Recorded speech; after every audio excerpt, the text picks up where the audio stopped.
moving right along, rookie of the half.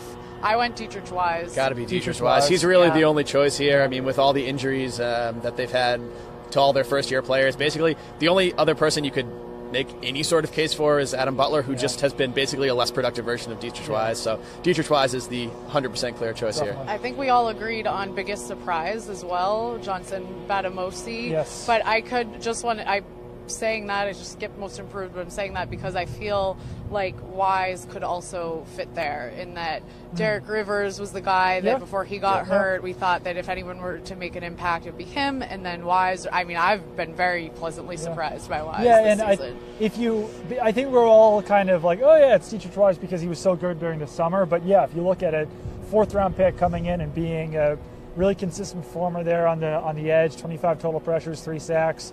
That should be a surprise. Yeah.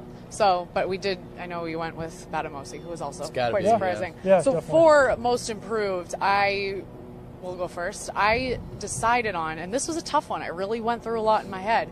I decided on Trey Flowers because I went back and looked at, I know this is maybe a surprising pick for most improved because he was so good and had such an impact on the team last season, but he has had even more of an impact. If you look at his stats, he's already broken a lot of, I believe, for tackles, assists, and if he hasn't broken them yet, he's on pace for sure to be significantly higher in pretty much every area than he was last season. And like we said, this season he's had to do a lot more.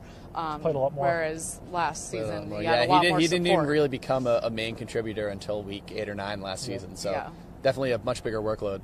I chose David Andrews, center. He was kind of a middle-of-the-road center last year, maybe even towards the bottom half of starting centers. And he's Pro Football Focus's 3rd-ranked center in the NFL this season. He's been really consistent there. I keep using that word in the middle of the Patriots' offensive line. And I think that he's kind of helped bring that unit together this year. He's doing a good job as a captain. So all in all, a much better season for David Andrews this year.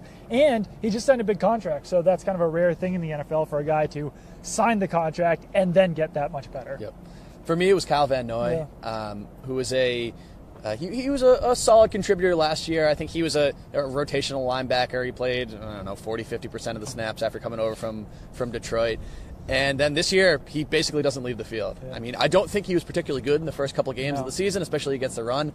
But really, over the last 4 or 5 weeks, he's really kind of solidified himself. He's been playing really well, and he's going to be a massively important part of this defense with Dante Hightower out for the season and with Shea McClellan now not available. He really is kind of the leader of that group now, which basically is almost all newcomers. I mean, I was looking at this when Dante Hightower went down.